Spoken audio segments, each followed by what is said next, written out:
Journey out here from San Francisco, California. 27 years experience.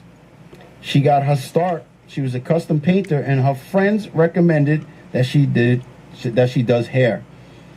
And right from there, you just been a natural. Yeah. Can you hear me? Hello. Hello. Now hold up, sit up.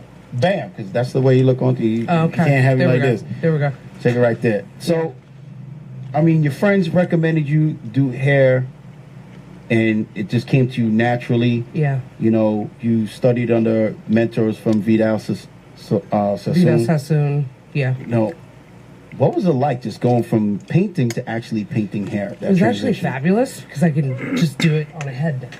You know? Right. You just do it on hair. Now. Able to customize it. That's why I'm so good with color. Now, you're saying that you were natural. That means you had that ability to duplicate what you've seen. Exactly. So your hand and cuts as well. Yeah, so the hand and eye coordination is there. Exactly. Now, it's very interesting that in 2014 you did about 40 heads in one day. Please let us know, like, how did you manage to do 40 heads in one day? Well, that's not with haircut. That's not with shampooing and everything. I worked in kind of did a pop-up at a barbershop. So it was pretty much they were lined up and I was just bam, bam, bam, bam. So that's like what, 9 to 9, or what was that hours? That was like? About 7 hours, 8 hours. 8 hours, 40 heads. Yeah. Wow. Yeah. So you go about your time management really good, and then I could book every half hour. You did your hair color. You did about 8 to 10 colors from 11 to 7. Yeah, with cuts as well. With cuts. Yeah. So I've done 18 people in a day. Wow. And that's the color. Yeah.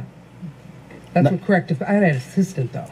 Yeah. Well, assistant. The majority of people who do hair and you're doing stuff like that have assistants, and there's nothing wrong with having assistants. Now, with all the color talk here on the Scissor Salute show, we have people usually talk about whether it's fantasy colors or subtle colors. You seem to have a knack for color correction. You see that it's, what is it about the color correction that you like?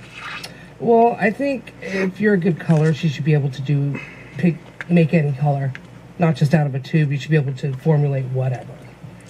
That's what I like to do, is basically fix a really bad situation, like a box color or something like that. That's why I open up my schedule on like Sundays as well. Like I'll come in for a client on a Sunday on my day off, Now, what is it about the color correction that you feel is it might challenge you more? It's not really much of a challenge. I kind of got it down because of my art background, if that makes sense. So you're able to see, wow, that's really nice right there. You did the cut on that too? That bob? Yeah. That was the color correction, color and bob? Yeah. Wow. Right. And that's not with clippers. I'm taught to do scissors.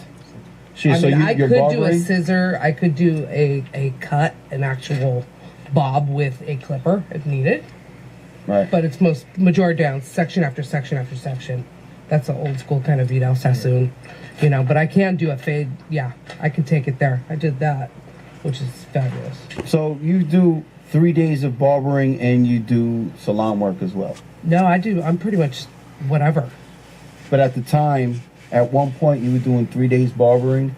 And then going to work for 3 days of styling and color cut as well. And now, let us know about the pop-up barbershop or pop-up salons. With the pop-ups that I do is basically, I have a friend who kind of hooks me up in New York City, and I'll pop up in Chelsea, the East Village, Brooklyn, pretty much wherever she says pop up at, and I'll fly out, type thing. But I'm going to be moving here. This is going to be my home base. It's going to be in New York City. Manhattan? Yeah, probably Manhattan, yeah. Oh, wow. Yeah, so I'll be branching out, definitely. And what about coming out here to Long Island? Oh, I'm down with that. My cousins live not too far from here. There's a lot of money to be made here. Oh, yeah, and I love jumping. I'm a nomad, let's say. I go from here to there. Well, and I'm licensed in, 4 states? Yeah. And you're licensed out here? Yeah. Okay, so you're good. Yeah. Because I know some people might wonder how the laws are here in New York. Exactly. If you're licensed, you're good money. Okay. If you're licensed, you're good. You're good. I'm sorry for using good money, that terminology. Yeah. You're A-okay. You're going to be able to do what needs to be done with hair. And New York is a little bit more lenient. I mean, I can count the amount of times that, they've come in, the state has gone in. Although we've done interviews with barbers from other states, and it's like almost like a yearly thing where the state comes in. And, New York, we also have an apprentice program. You don't have to go to barber school to become I didn't know barber. That. So that might change my whole perspective now. Yeah, so all you just need is a master barber. You need a master barber signature, and you're Really? okay. Oh. I do that for you. Yeah. Oh, yeah. I do that I would for you. love that. I just a doesn't form take- right now, and just you fill it up and I sign it and voila. Yeah, it's not that Sounds that fair. hard. I've had people like, oh, how to become a barber. I'm like, this is what I do, because I'm not going to get the forms for you. Them days are done. I'm going to say, okay, go on to New York Department of State and if you're able to get onto New York Department of State and get the application and all that, we can get started. It takes a minute, though. It doesn't really take a minute. It doesn't take a minute. But I'm telling you, for someone who look at me and say, I want to become a barber, and I'm like, okay, go on to New York Department of State, and they're looking at me like they want me to go get them papers. No. Yeah. You go get the papers, you come in with the information, and I'm simply going to sign that for a fee. I'm going to sign it, we get you, and then we can get going. But if you're not going to take that step to go get them forms, nope. Not going to help you. I mean, come on. Yeah. That's the least you could do is go get the forms. The least you could do is get the forms. Because there's a little bit of procedure. You got to go get a physical. You get your apprentice sheet. You're going to have to take the contagious disease, whatever, the test. It's an open book test. They ask you dumb questions like, if someone cuts their hand, should you put your finger in it? Or use universal precautions? It's like, duh. If you fail that... I don't know what to tell sense, you. Right? Yes, it's common sense questions. Yeah. And then, of course, it's all gonna, as you know, hair comes down to repetition. And then you go right at Madison Square Garden, right behind Madison Square Garden by Tony's. You talk about the ABI. Do the sanitation. I haven't done the ABI in a while, and I'll let you know that's 252 West 29th Street 10001. Yep. That's how much apprentice sheets I have done. I memorized the ABI address in my head. You were lying there. You say the truth, man. And now, the truth. because we have the LIBI out here in Long Island. We have the Long Island Barber Institute out here. So, I mean, that's good. But now let's get on to, you making that transit. Well, you're a nomad, so you're going to be comfortable coming out here. Oh, yeah. It's not a problem. That's it. Yeah, it's not a problem. And again, it seems like you fit perfect with the show because you seem like you're a hair radical, being that you're a barber and you're like a hybrid barber, hairstylist, and a colorist. Yeah.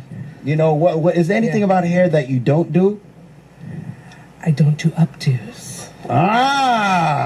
We found something that she don't do. Not a wedding. No. I can't deal with the bridezillas. You can't deal with the violins being played? I can't do it. No. You need the guitars being played. Eli, could I ask you a question? Yeah. You and this guy.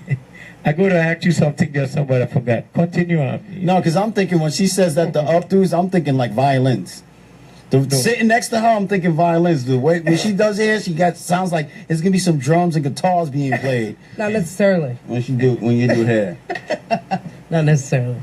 But you got what do you got? You got the harp playing when you do hair. You got the harp. Listen to everything. No, but I see like your style, and just the passion for what you talk about when it comes to doing hair, and you saying like the updos, which is more like an elegance, and you saying you basically might do it, but you just don't want to deal with the bridezillas. Oh yeah, at all. I don't want anything to do with that.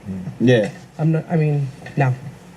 It's not gonna happen. And you do cutthroat shaves as well? No. No hot towel shaves? No. But I do a straight razor, like shag. I can do cuts. Okay, so you actually would cut the hair with the razor. Oh yeah. So definitely you could use a straight razor then.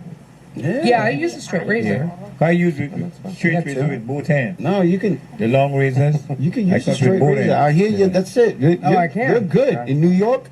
You're good. It's not like the other states with the restrictions and like I know New Jersey, Sicily to New Jersey, but I know that they just came up with they loosened it up. It used to be like really tight. Yeah. They loosened it up recently in New Jersey. New York has always been loose. Like you're an apprentice, you can have that razor in your hand. Yeah. I know. I was plenty of them. Yeah, I had the razor in my hand like ASAP. I ain't gonna lie. I used to do like when I first started, I'd cut hair and then ask someone else to do the razor. And then one of the customers was just like, "Man, stop! Put the razor in your hand. I trust you." I was like, "Ah, oh man, I don't want to cut you." He's like, "Eli, you can do it," and I was good. You know, just when you hold the razor in your hand. If I'm holding the razor in my hand and it's your first time.